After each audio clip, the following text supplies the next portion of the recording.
Usually, women are getting Botox, but it's not without risk. Slow gazing.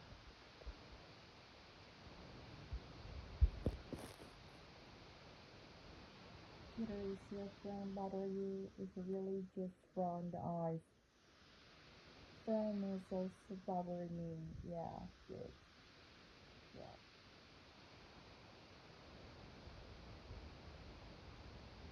yeah. That's it.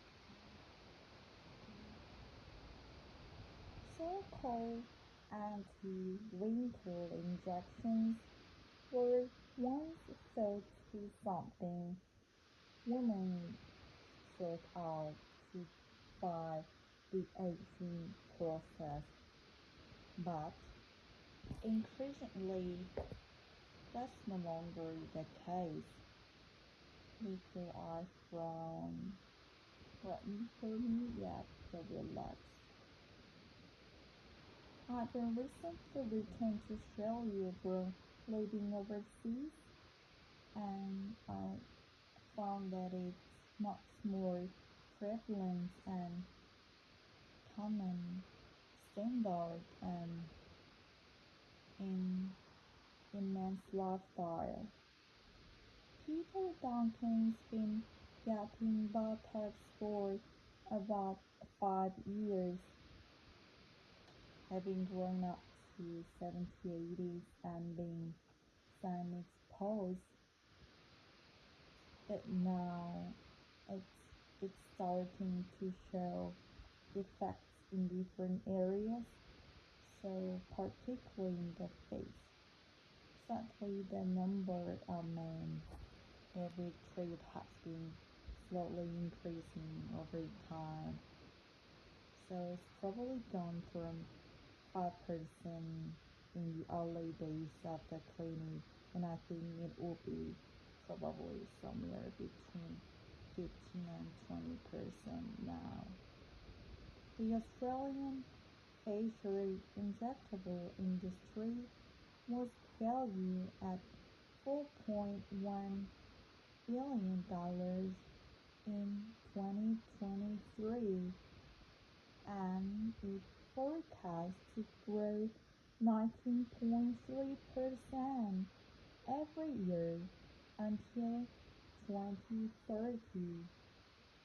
The majority of the procedures were done for aesthetic rather than therapeutic reasons.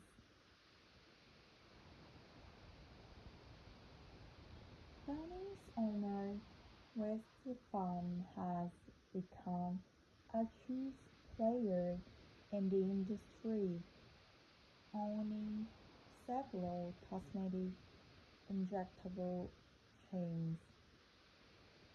Other major players include the private equity giant KK Laser Clinics Australia. Last year, Westphal also bought an online scraping business, Instant Cosmetics. The regulation does require doctors to perform the perform these services, so nurses could do that themselves. So hence why we've seen this explosion and growth of this sector, because of simply how easily accessible it is.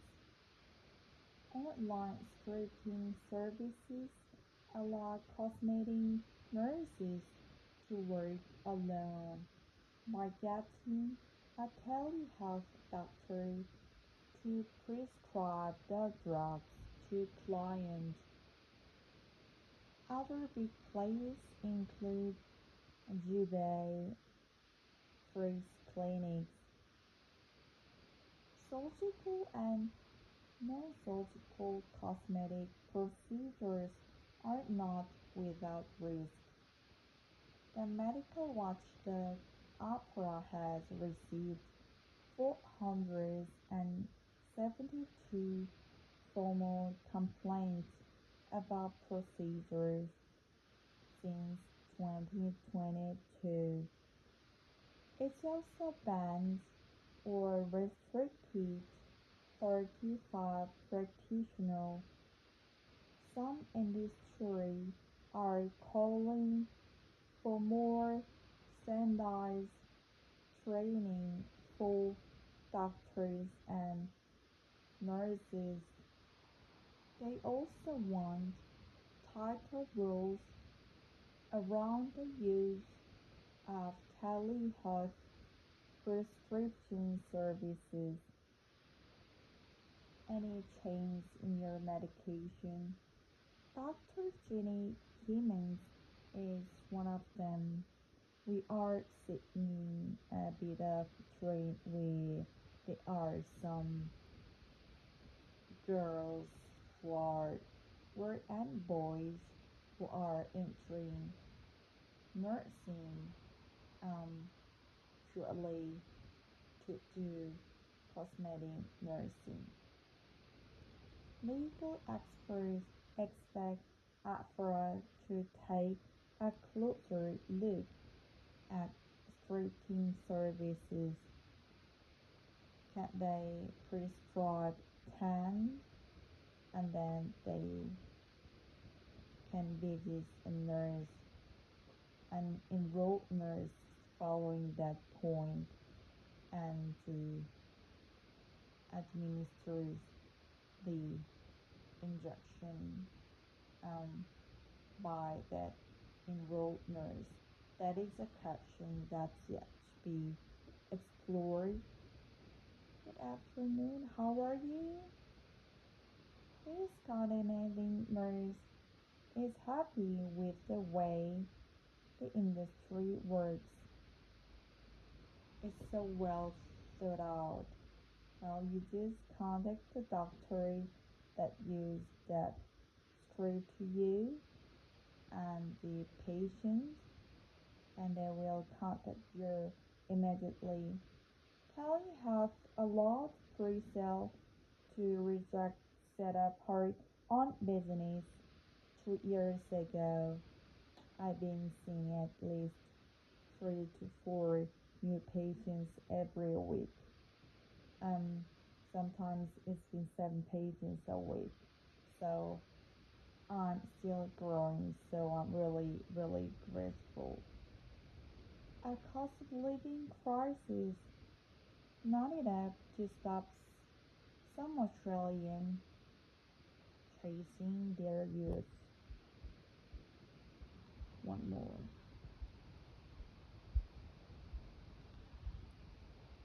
Peter, is your father? Your ears really just brown eyes.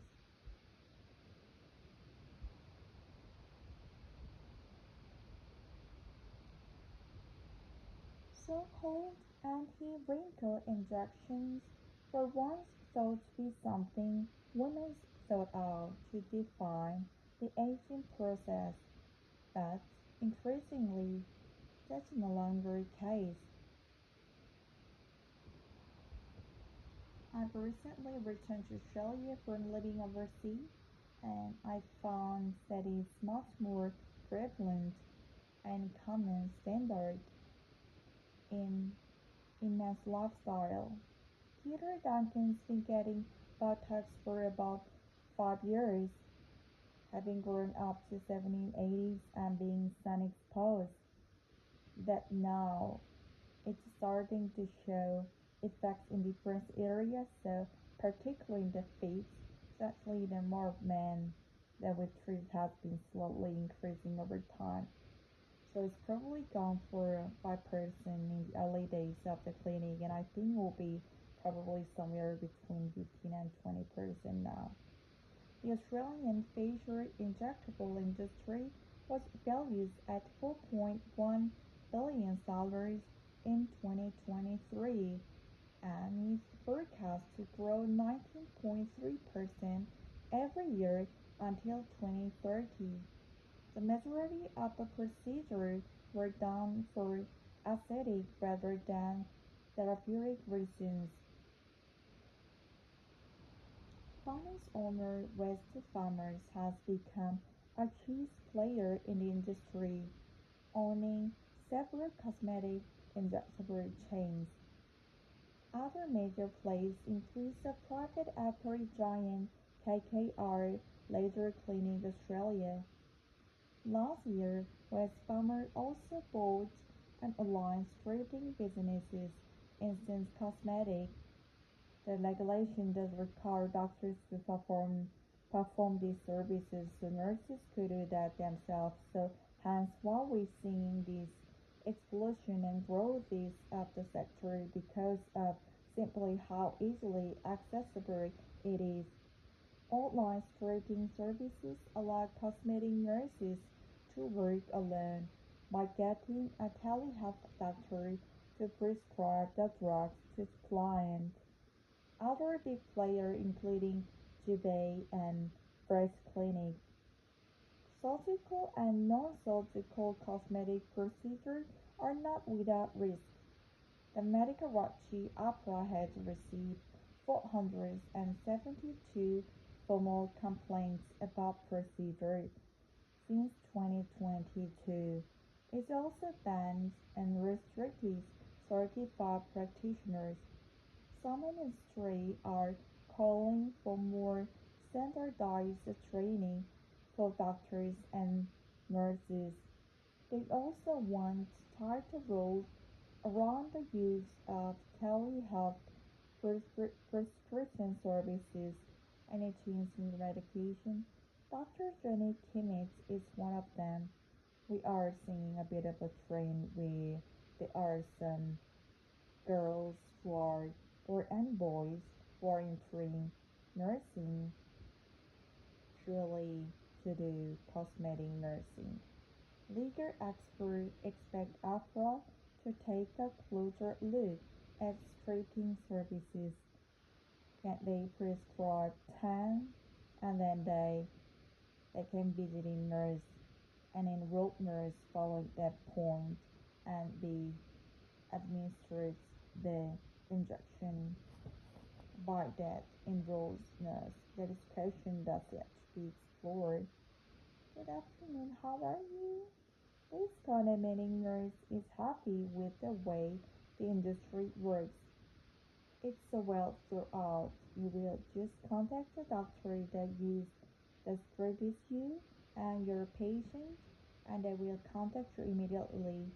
Tally had a lot of pre-sales to set up her own businesses 2 years ago. I've been seeing at least 3 and 4 new patients every week. Sometimes it's 7 patients a week, so I'm still growing, so I'm really, really grateful. A cost of living crisis, not enough to stop some Australians chasing their youth.